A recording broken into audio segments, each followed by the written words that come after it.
కార్యకర్తల్ని అరాచక శక్తులుగా మీరు ఉపయోగించేట్టు చేశారు. మీ పార్టీలో ఉన్న ఒక మండల కార్యదర్శికి కూడా గన్ లైసెన్స్ ఇచ్చారంటే మీరు ఎటువంటి రాజారెడ్డి రాజ్యాంగం అనేది రాశారు మీరు? ఇవాళ రోజున మళ్ళీ రప్ప కార్డులు పట్టుకొని ఇవాళ రోజున ఇదే సంస్కృతి మీరు పాటిస్తూ ఇవాళ రోజున మళ్ళీ 2029 వస్తాము, గంగమ్మ జాతరలో రప్ప అంటారా? అంటే మీరు చెప్పిందల్లా ఊకొట్టడానికి మేము సిద్ధమా? ఇందాక సురేష్ గారు మీరు ఒక మాట అన్నారు, ఫుడ్ పాయిజన్ చాలా ఎక్కువైపోయింది కూటమి ప్రభుత్వం అన్నారు. నేను చెప్తున్నాను, పోలవరం నియోజకవర్గంలో తాగే వాటర్ ట్యాంకులో డ్రైనేజ్ వాటర్ కలిసి 4 పిల్లలు చనిపోతే అప్పటి నుంచి ఇప్పటి వరకు కూడా జగన్మోహన్ రెడ్డి గారు స్పందించలేదు. దానికి నేనే సాక్ష్యం. ఇవాళ వరకు కూడా దానికి సమాధానం చెప్పండి. ఇందాక ప్రముఖ అడ్వకేట్ గారు వెంకటేష్ గారు ఇంకో మాట అన్నారు, ఇల్లిటరేట్ సమాధానం చెప్తున్నారు పవన్ కళ్యాణ్ గారు అన్నారు. సార్ ఒకటి చెప్తున్నా, ప్రజాస్వామ్యబద్ధంగా విమర్శలు చేస్తే మేము స్వీకరించడానికి సిద్ధమని పవన్ కళ్యాణ్ గారు అన్నారు. కానీ ఇవాళ రోజున ఈ సంఘ విద్రోహులు, ఈ అరాచక శక్తులు, ఈ వైసీపీ వాళ్ళు వీళ్ళు చేసే చేష్టలు సోషల్ మీడియా ప్రకారంగా కానీ వీళ్ళకు ఉన్న మీడియా ప్రకారంగా కానీ ఎటువంటి విమర్శలు చేస్తున్నారు? మీరు అది ఒకసారి ఆలోచించుకొని చదువుకున్న విజ్ఞులు కాబట్టి మీరు మాట్లాడితే బాగుంటుందని చెప్పేసి నేను చెప్తాను. సార్, సోషల్ మీడియాలో కానివ్వండి, మెయిన్ స్ట్రీమ్ మీడియాలో కానివ్వండి, లేదంటే బయట కానివ్వండి, ఎక్కడ సంఘ విద్రోహ శక్తులున్నా అరెస్ట్ చేయాలి. అడ్మినిస్ట్రేషన్ ఏం జగన్మోహన్ రెడ్డి పాకెట్లో లేదు. సంవత్సరంన్నర నుంచి అడ్మినిస్ట్రేషన్ లో మీరే ఉన్నారు. ఈ కార్యక్రమం చేసే జరుగుతున్నాయి కదండి, జరుగుతున్నాయి కదా, కానీ అరెస్ట్ చేసే అధికారం మీకు ఉంది కదా, జరుగుతున్నాయి కదా సార్. అరెస్ట్ చేయండి, చేస్తున్నాం. దానికి ఎందుకండి నేను అంటే ఇల్లిటరేట్ అనే సమాధానం మీరు పవన్ కళ్యాణ్ గారి దగ్గరికి వచ్చి మాట్లాడారు కదా, ఆ ఓడ్ వెనక తీసుకోమంటున్నాం మేము అంతే. ఏం మాట్లాడాను? ఇల్లిటరేట్ అనే మా ఓడ్ ఇందాక మీరు మాట్లాడారు. ఖచ్చితంగా అలాగే ఉంది.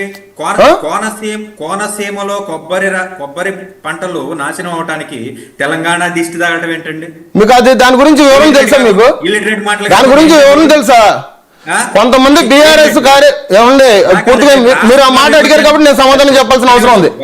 బీఆర్ఎస్ నాయకులు సంక్రాంతి టైంలో కోనసీమ వచ్చినప్పుడు వాళ్ళు మాట్లాడిన మాటలని పవన్ కళ్యాణ్ గారు నిన్న మీటింగ్ లో మాట్లాడారన్న మాట మర్చిపోకండి. అంతేగాని తెలంగాణకి, ఆంధ్రాకి లేదంటే పవన్ కళ్యాణ్ గారికి రుద్దుడు వద్దద్దు. పవన్ కళ్యాణ్ గారు ఒక పార్టీకో లేదంటే ఒక ఊరికి సంబంధించిన వ్యక్తి కాదు. అసలు మీ అధినేతతో ఇలా కాదండి, మేము డైవర్ట్ చేసి ఇలా మాట్లాడాలని చెప్పటే ఒక యాక్సెస్ లేదు. మేము డైవర్ట్ చేయట్లేదు, మీరు చెప్పిందని మేము సమాధానం చెప్తున్నాం అంతే. మీరు ఇల్లిటరేట్ అనే ఓడి మాట్లాడారు కాబట్టి నేను మీతో ఆర్గ్యుమెంట్ చేస్తున్నా. నేను ఇప్పుడు వరకు ఎవరితో మాట్లాడాల, నేను మీతోనే మాట్లాడుతున్నా.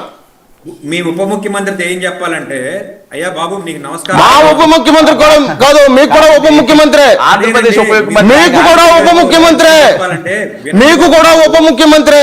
రాష్ట్ర విభజనకి ఉభయ గోదావరి జిల్లాలు కారణం అన్నటువంటి వ్యక్తిని మనం ఏమనాలి సార్? నేను ఇప్పుడు వరకు చెప్పింది ఏంటి, రామాయణం చెప్పాను ఏంటంటే దానికి చెప్పిన దానికి వివరణ చెప్పాను. మీ మాటకి మీరు మాట్లాడుకుంటాం చెప్పినా వినటానికి మేమేమో చెవులో పూలు పెట్టుకుని కూర్చోలేదు. చెవులో పూలు కాబట్టి కాలిఫ్లవర్ పెట్టుకుని మాకేం సంబంధం లేదు కదా.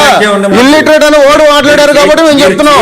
చెప్పాల్సిన అవసరం లేదు మహాప్రభు, మీరు చేయాల్సింది మీరు చెయ్యండి. మేము చేస్తున్నాం కదా సార్, అంతేగాని మేము పారదర్శకంగానే వెళ్తున్నాం. మేము విమర్శలు తాగొట్ల స్వచ్ఛమైన పాలన అందిస్తున్నాము. మీరు అధికారం కానీ ఇట్లాంటి డిబేట్స్ వచ్చినప్పుడు కొన్ని ఓట్స్ అనేది మనం చాలా అదుపులో ఉండాలి. ప్రజలు చచ్చిపోతున్నారు ఒక పక్కన, ఎప్పుడో నలుగురు చనిపోయారు అంటున్నావు, నిన్న చనిపోయిన వాడి సంగతి చెప్పు.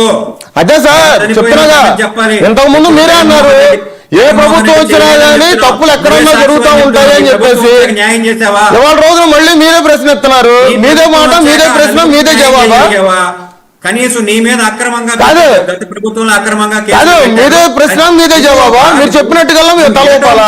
వినటం నేర్చుకో. గత జగన్మోహన్ రెడ్డి అక్రమంగా కేసులు పెట్టారు అని అన్నావు. మీరు 2 రకాలుగా మాట్లాడుతున్నారు, దాని గురించి నేను సమాధానం అడుగుతున్నాను. నేను తీయించుకోగలిగావా? నీ మీద పెట్టిన అక్రమ కేసులు తీయించుకోగలిగావా? ఒక పక్కన చంద్రబాబు నాయుడు గారి మీద పెట్టినటువంటి అక్రమ కేసులన్నీ తీయించుకుంటున్నాడు. నీ పరిస్థితి ఏంటో చెప్పు. 17,000 కేసులు ఇవాళ రోజున జగన్మోహన్ రెడ్డి తర్వాత వచ్చినాయి. ఇవాళ రోజున జగన్మోహన్ రెడ్డి గారు చెప్తారా? మాకు మేమే తీసుకోవాలి కదా. అటువంటి ప్రభుత్వాన్ని ఎన్నుకున్న దానికి గర్వకాలింది.